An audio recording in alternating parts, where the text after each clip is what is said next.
नमस्कार दोस्तों, आप सभी का अपने YouTube चैनल आशा स्टडी पॉइंट पर स्वागत करता हूं। दोस्तों, जैसा कि आप सभी देख रहे हैं, भारतीय स्वतंत्रता संघर्ष का तृतीय चरण पे हम चर्चा कर रहे हैं, जिसमें 1919 से 1947 यानी 1919 से लेकर 1947 तक की घटनाओं पे चर्चा कर रहा हूं। अगर दोस्तों आपने इसके पहले की वीडियो नहीं देखा है तो आप उस वीडियो को देख लीजिएगा, क्योंकि इसमें दो पार्ट्स हैं। पहला पार्ट जो मैंने अपलोड किया है वो 1919 से लेकर 1930 तक का अपलोड किया गया है, और दूसरा जो पार्ट है दोस्तों वो आज हम चर्चा करने वाले हैं 1930 से लेकर 1947 तक।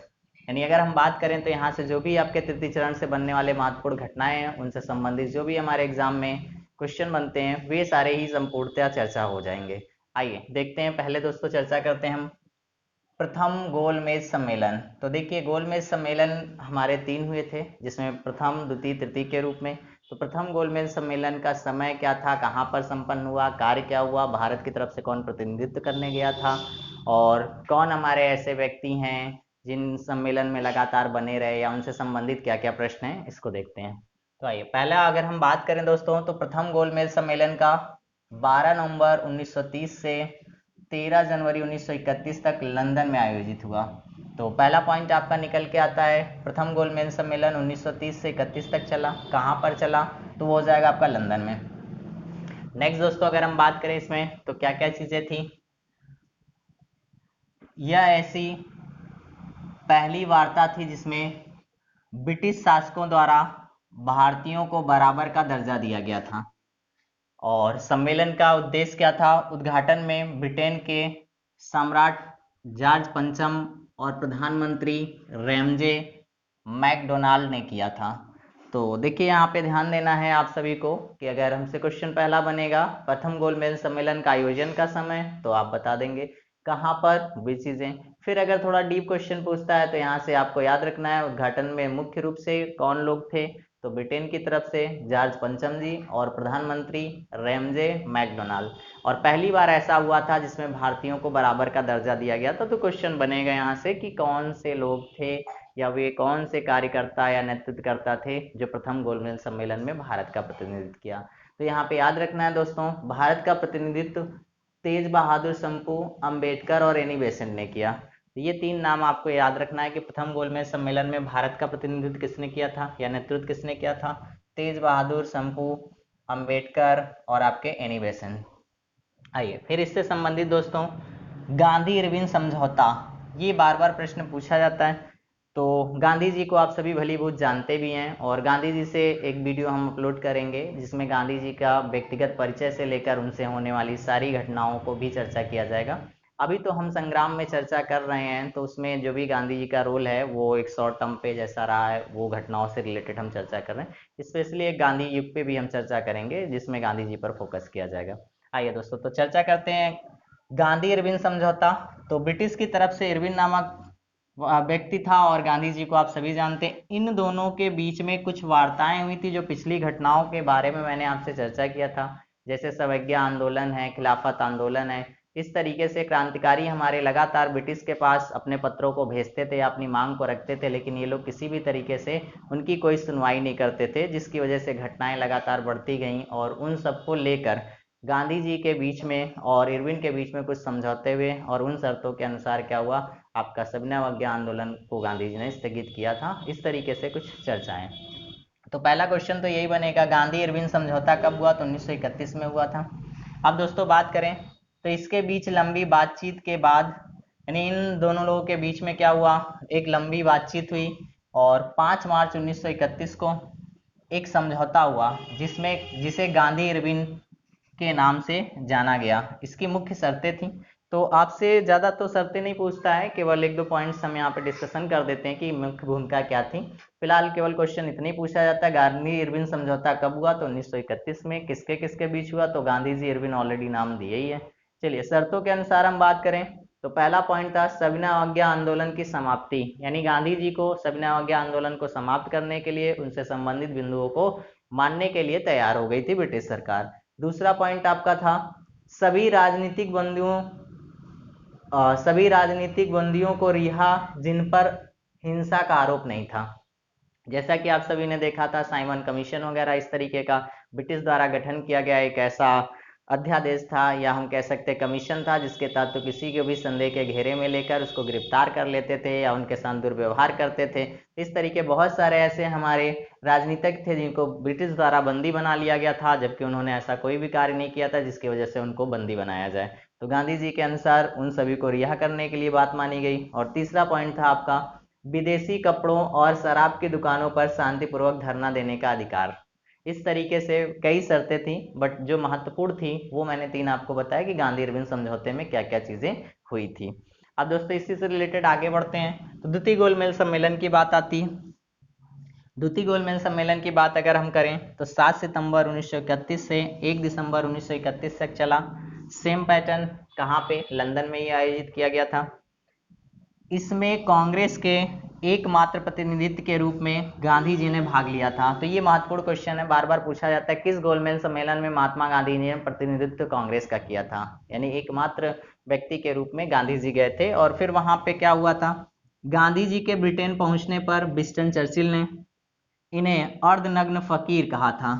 तो ये क्वेश्चन भी बार बार पूछा जाता है, क्योंकि आप सभी ने गांधी जी के वस्त्रों को देखा था और फिर एक ब्रिटेन के भी वस्त्रों को देखा था, तो उन दोनों में डिफरेंसेस में उसने क्या किया था, गांधी जी के लिए ये शब्द प्रयोग किया था। तो प्रश्न यहाँ से भी पूछा जा सकता है, तो आप इसको ध्यान रखें कि किस सम्मेलन के दौरान विंस्टन चर्चिल ने गांधी जी को अर्धनग्न फकीर इस तरीके से शब्द से संबोधित किया था। तो ये आपका द्वितीय गोलमेज सम्मेलन। चर्चा करते हैं दोस्तों तृतीय गोलमेज सम्मेलन के बारे में। समय की बात करें तो 17 नवंबर से 24 दिसंबर 1932 लंदन में आयोजित किया गया था। भारत का नेतृत्व एनी बेसेंट व अंबेडकर ने किया था। तो इस तरीके से अगर हम बात करें दोस्तों तो तीनों गोलमेज सम्मेलन में भारत की तरफ से अगर प्रतिनिधित्व करने वाले व्यक्ति के बारे में बात करें तो एनी बेसेंट और अंबेडकर जी थी, जो अंबेडकर जी थे जिन्होंने तीनों गोलमेज सम्मेलन में भाग लिया था। तो कहीं अगर प्रश्न इस तरीके से भी पूछ लेता है तो आपको वहाँ ध्यान देना होगा एनी बेसेंट और अंबेडकर का, जो तीनों में गए थे। आइए अब नेक्स्ट चर्चा करते हैं पूना पैक्ट या पूना समझौता के बारे में। डेट याद रखना है आप सभी को। 1932 यानी 1932 में पूना समझौता हुआ था। किसके किसके बीच में हुआ था ये भी काफ़ी इंपॉर्टेंट है। बहुत सारी ऐसी घटनाएं पूना समझौता से जो पेपर में पूछी जाती हैं। तो पहले पॉइंट के बारे में हम बात करें तो गांधी जी और अंबेडकर के बीच में यह समझौता हुआ था, या इस समझौते पे दोनों लोग शामिल थे। इसमें मुख्य रूप से क्या था इस समझौते को, इस प्रक्रिया को समझिए। इस समझौते में दलितों के लिए आरक्षित सीटों की संख्या 71 से बढ़ाकर 148 कर दी गई थी, 71 से बढ़ाकर 148 कर दी गई थी। किसी किसी में 170 आपका देता है 147 भी, तो इतना माइनर कंफ्यूजन आपको नहीं रखना है, क्योंकि ऑप्शन जब भी बनेगा तो उतना डिफरेंसेस नहीं देता है। तो आपको ध्यान देना है 71 से बढ़ाकर कितनी 148 कर दी गई थी। आइए नेक्स्ट जो क्या हुआ था ये बहुत इंपॉर्टेंट है। 1932 में गांधी जी ने अखिल भारतीय छुआछूत लीग की स्थापना की थी। तो ये बार बार क्वेश्चन पूछा जाता है, अखिल भारतीय छुआछूत लीग की स्थापना किसने की थी, तो गांधी जी ने की थी। किस समय, यही पूना समझौता के तहत। तो क्योंकि आप सभी को पता है कि जिस तरीके से हमारे यहाँ वर्ग और भेदभाव होने लगा था, और इस चीज को लेकर अंबेडकर जी ने ये समझौता गांधी जी के मध्य में रखा था कि आगे चलकर ऐसा ना हो कि दलितों के साथ या हरिजनों के साथ इस तरीके का भेदभाव जो किया जा रहा है वो बढ़ जाए। तो यहाँ पे एक और इसी के संबंध में गांधी जी ने क्या किया था, 1933 में हरिजन नामक समाचार पत्र का प्रकाशित किया था। ये कुछ महत्वपूर्ण हमारे बिंदु बनते हैं जो पूना पैक्ट से समझौता। पहले गांधी जी अम्बेडकर के बीच में किसको लेकर, दलित वर्ग को लेकर संख्या बढ़ाई गई, और उसके बाद क्या हुआ, अखिल भारतीय छुआछूत लीग की स्थापना की गई, और फिर हरिजन नामक समाचार पत्र गांधी जी ने प्रकाशित किया। अब आगे दोस्तों नेक्स्ट पॉइंट पे चर्चा करते हैं, कांग्रेस का मंत्रिमंडल से त्यागपत्र 1939 यानी 1939। देखिए इसमें क्या होता है, द्वितीय विश्व युद्ध के दौरान आप सभी को पता है द्वितीय विश्व युद्ध 1939 से लेकर 45 तक हुआ था, 1945 तक 39 से।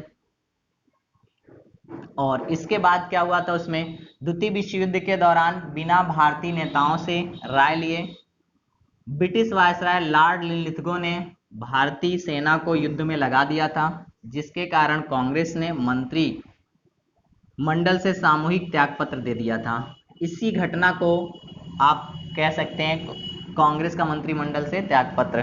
तो जब द्वितीय विश्व युद्ध हुआ था उस दौरान ब्रिटेन ने क्या किया था, बिना भारतीयों के राय लिए यानी कांग्रेस के किसी भी व्यक्ति से बात नहीं करी और उन्होंने क्या किया, भारतीय सेना को लगा दिया द्वितीय विश्व युद्ध में। और इसका जो है विरोध किया गया और उसमें जो घटना हुई उसी को हम क्या बोलते हैं, त्यागपत्र, यानी कांग्रेस का मंत्रिमंडल से त्यागपत्र। अब दोस्तों यहाँ पे देखिएगा एक पॉइंट और है, त्यागपत्र देने के बाद अंबेडकर ने मुस्लिम लीग के साथ मिलकर मुक्ति दिवस मनाया था। तो यहाँ पे याद रखना आपको, मुक्ति दिवस, अंबेडकर ने मुस्लिम लीग के साथ मिलकर मुक्ति दिवस मनाया था 1930। नेक्स्ट एक इंपॉर्टेंट है, छोटा पॉइंट है लेकिन इंपॉर्टेंट है, फॉरवर्ड ब्लॉक।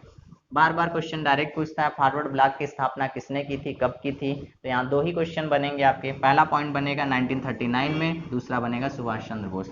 क्वेश्चन पूछा जाता है फॉरवर्ड ब्लॉक की स्थापना कब हुई, तो 1939 यानी 1939 में। किसने की, तो सुभाष चंद्र बोस ने। और बाकी कुछ स्पेशल इसमें नहीं है, तो आप इतने ही पॉइंट को ध्यान दें। चलिए नेक्स्ट दोस्तों चर्चा करते हैं व्यक्तिगत सत्याग्रह 1940। 17 अक्टूबर को महाराष्ट्र के पौनार आश्रम से शुरू हुआ। गांधी जी ने प्रथम सत्याग्रही के रूप में आचार्य विनोबा भावे या फिर वहां पे विनोबा भावे जो भी थे। तो ये क्वेश्चन बनता है यहाँ से, प्रथम सत्याग्रही किसे चुना गया था या प्रथम सत्याग्रही कौन थे, आचार्य विनोबा भावे थे। और दूसरे सत्याग्रही जो बने थे जवाहरलाल नेहरू बने थे। तो उम्मीद करता हूँ व्यक्तिगत सत्याग्रह से बनने वाले क्वेश्चन जो भी है यहाँ आपको मिल जाएंगे। किसके द्वारा शुरू किया गया था, गांधी जी के द्वारा शुरू किया गया था। पहले सत्याग्रही कौन बने, विनोबा भावे बने। दूसरे कौन बने, जवाहरलाल नेहरू बने। और कब शुरू किया गया था, 1940 1940 में। आइए नेक्स्ट दोस्तों चर्चा करते हैं मुस्लिम लीग व पाकिस्तान की मांग 1940 1940।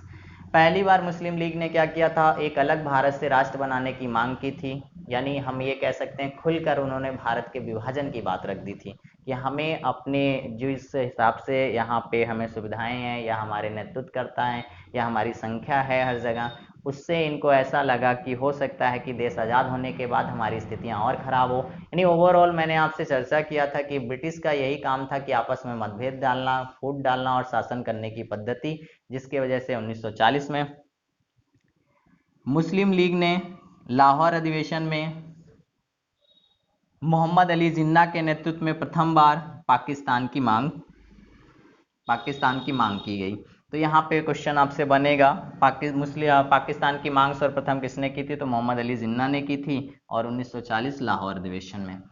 आइए नेक्स्ट चर्चा करते हैं दोस्तों क्रिप्स मिशन 1942 1942। क्रिप्स मिशन के तहत तो क्या क्या घटनाएं हुई या किस वजह से इसको गठित किया गया था। तो पहला पॉइंट हमारा आता है, इसका भारत आने का मुख्य उद्देश्य संवैधानिक जांच करना, और दूसरा जांच करने के बाद रिपोर्ट प्रस्तुत की इसने। यानी क्रिप्स मिशन के द्वारा जो रिपोर्ट प्रस्तुत किया गया उसमें इसने साफ साफ इनकार कर दिया कि भारतीयों की स्थिति ऐसी नहीं है कि इनको राष्ट्र बनाने की अनुमति दी जाए या इनको संविधान बनाने की अनुमति दी जाए। तो होता क्या है इसमें, देखिए इसने साफ साफ कहा कि भारत की स्थिति ऐसी नहीं है कि इन्हें संविधान बनाने का आदेश दिया जाए, यानी एक प्रकार से इनको सत्ता हासिल करने के या स्वतंत्र करने के बारे में मना कर दिया था। गांधी जी ने इसका विरोध किया। इसके संबंध में क्रिप्स मिशन को इन्होंने कहा, गांधी जी ने इसे उत्तरातिथि का चेक या डॉस डेटेड चेक कहा। तो ये ध्यान देना होगा, उत्तरातिथि का चेक इन्होंने इसलिए कहा क्योंकि अगर हम किसी भी चेक को, आज हमारा चल रहा है सितंबर का माह मान लीजिए, हम उसमें दिसंबर डाल के आपको कोई चेक दे दे तो उसका कोई मतलब नहीं है, यानी इससे कोई भी हमें लाभ नहीं मिलेगा। तो इस घटना को आप ध्यान रखें। क्रिप्स मिशन कब आया था, तो 1942, कई बार पूछा जाता है। इसका मेन उद्देश्य क्या है, संवैधानिक जांच करना। इसने जांच में क्या कहा कि भारतीयों की स्थिति ऐसी नहीं है कि इन्हें अभी संविधान बनाने का आदेश दिया जाए, जिसका गांधी जी ने विरोध किया और उसे डॉस डेटेड चेक या फिर उत्तरातिथि का चेक कहा। और यहीं से फिर गांधी जी का भी सिद्धांत बदल गया। आप सभी जानते हैं क्योंकि ऐसे व्यक्ति थे, वो चाहते थे कि ब्रिटिश स्वयं आज़ाद कर दे, लेकिन इसके अनुसार उनको लगा कि अब ब्रिटिश आज़ाद नहीं करेगा और इन्होंने अपनी पद्धति बदल दी और वो कार्य किया जो कभी कल्पना नहीं किया जा सकता है।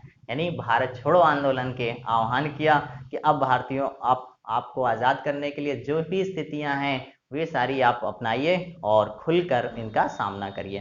तो यहाँ पे एक इम्पोर्टेंट पॉइंट बनता है, भारत छोड़ो आंदोलन कब शुरू किया गया था, तो 8 अगस्त 1942 को शुरू किया गया था। और किसके द्वारा शुरू किया गया था, गांधी जी ने मुंबई से शुरू किया था। और यहीं पे दोस्तों इन्होंने एक नारा दिया था, डू एंड डाई, यानी करो या मरो का नारा। अक्सर गड़बड़ी हो जाती है। जब भी ये प्रश्न पूछा जाता करो या मरो का नारा किसने दिया था, तो हम जवाहरलाल नेहरू लगा देते हैं या किसी और को लगा देते हैं, गांधी जी का नाम नहीं आता है, क्योंकि गांधी जी के जो सिद्धांत थे उसमें इनको सूट नहीं करता है। तो लेकिन ऐसा नहीं है, तो कन्फ्यूजन से बचें, आप गलतियों को ध्यान दें। करो या मरो का नारा गांधी जी ने कब दिया था? भारत छोड़ो आंदोलन के दौरान, जिसकी शुरुआत इन्होंने कहाँ से करी थी? बम्बई से शुरू की थी। कब शुरू किया था? तो 8 अगस्त 1942। मैंने डेट इसलिए मेंशन कर दिया क्योंकि 42 कई बार एग्जामिनेशन में डेट के साथ आया हुआ है, तो आप इसको ध्यान दीजिएगा। चलिए, इसी के बाद क्या होता है? आज़ाद हिंद फौज का गठन होता है, जो काफ़ी महत्वपूर्ण स्वतंत्रता में भूमिका निभाती है।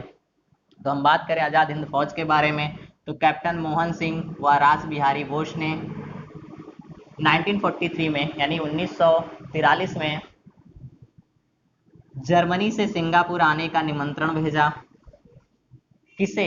सुभाष चंद्र बोस जी को। देखिए आगे क्या है, सिंगापुर में जाके सुभाष चंद्र बोस रहने लगे थे, क्योंकि जिस हिसाब से स्थितियां आप सभी ने देखी थी, अभी चंद्रशेखर आजाद हैं, भगत सिंह हैं, सुखदेव हैं, इन सब के साथ जिस तरीके से ब्रिटिश ने, या फिर हम कह सकते हैं अपने ही लोगों ने उन लोगों को इन्फॉर्मेशन दी या उन लोगों को फंसाया, अपने ही विरुद्ध खड़े हो गए, तो इसलिए सुभाष चंद्र बोस यहाँ से चले गए थे। लेकिन फिर क्या हुआ? आजाद हिंद फौज का जब गठन किया गया तो सुभाष चंद्र बोस उस निमंत्रण को स्वीकार करते हैं, और फिर क्या करते हैं? सुभाष चंद्र बोस सिंगापुर पहुंचते हैं तथा तीनों ने मिलकर इसका गठन किया।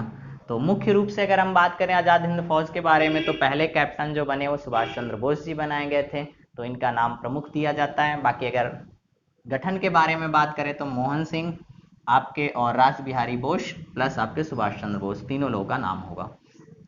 पहले कैप्टन सुभाष चंद्र बोस बनाए गए। यहीं से रेडियो स्टेशन पर बोस ने दिल्ली चलो, तुम मुझे खून दो, मैं तुम्हें आज़ादी दूंगा नारा दिया। तो ये जो नारे हैं इनके बारे में भी हम एक वीडियो अपलोड करेंगे। अभी तो जो मुख्य मुख्य नारे थे वो आपके पॉइंट वाइज मैंने डिस्कशन किया है। बहुत सारे ऐसे नारे हैं जो हमारे पेपर में टैग यानी कह सकते हैं, कोटेशन कह सकते हैं, तो उनसे रिलेटेड भी क्वेश्चन बनते हैं, तो उस पर एक वीडियो हमारा आएगा जो अपलोड किया जाएगा बाद में। तो अभी यहाँ पे केवल याद रखना, दिल्ली चलो का नारा किसने दिया था, या तुम मुझे खून दो मैं तुम्हें आज़ादी दूंगा नारा किसने दिया था? ये आपके सुभाष चंद्र बोस के द्वारा दिया गया था आज़ाद हिंद फौज के दौरान, ऑल इंडिया रेडियो स्टेशन से। और यहीं पर गांधी जी के लिए इन्होंने राष्ट्रपिता या बापू शब्द कह के संबोधित किया था। तो ये भी ध्यान देना होगा, राष्ट्रपिता या बापू शब्द गांधी जी के लिए किसने प्रयोग किया था? तो ये सुभाष चंद्र बोस के द्वारा किया गया था आज़ाद हिंद फौज गठन के दौरान। नेक्स्ट दोस्तों चर्चा करते हैं कैबिनेट मिशन के बारे में। कैबिनेट मिशन 1946 यानी 1946 में भारत आया। इसके द्वारा संविधान का निर्माण करने का अनुमति मिली भारतीयों को, और इन्होंने अपना संविधान की प्रक्रिया शुरू की। इसके बाद आपका नेक्स्ट जो वायसराय बनते हैं माउंटबेटन बनते हैं। उस दौरान क्या होती है? माउंटबेटन योजना आती है भारत में 1947 यानी 1947 में, और इसके तहत तो क्या होता है? भारत को आज़ादी मिल जाती है। तो कहीं ना कहीं मैंने इसके बारे में भी चर्चा किया था कि माउंटबेटन और श्री राजगोपालाचारी में क्या अंतर है, या इस तरीके से। तो आप इसको यहाँ पे ध्यान रखिएगा कि भारत को आज़ादी किस योजना के तहत मिली थी? तो माउंटबेटन योजना के तहत। माउंटबेटन योजना कब आई थी? तो 1947 में यानी 1947 में। थोड़ा सा दोस्तों स्वतंत्रता अधिनियम के बारे में चर्चा कर लेते हैं। एक पॉइंट, भारत स्वतंत्रता अधिनियम 1947 बना इसके बाद, और इसमें क्या हुआ? ब्रिटिश संसद ने 18 जुलाई 1947 को भारतीय स्वतंत्रता अधिनियम 1947 को पारित किया, और उसके तहत 14 अगस्त पाकिस्तान और 15 अगस्त भारत यानी दो राष्ट्रों का निर्माण हुआ, यानी अस्तित्व में आ गए। तो इस तरीके दोस्तों हम सभी ने चर्चा किया पूरा भारतीय स्वतंत्रता संघर्ष से संबंधित तृतीय चरण पे। तो उम्मीद करता हूँ आपको राष्ट्रीय आंदोलन बहुत अच्छे से हर एक पॉइंट समझ में आया होगा। सारी वीडियोस को आप 1 बाय 1 देखिएगा, सभी वीडियो के लिंक आपके वीडियोस में होंगे, तो आप शुरुआत से अगर एंडिंग तक देखते हैं तो सारी घटनाएं आपको समझ में आ जाती हैं। धन्यवाद दोस्तों।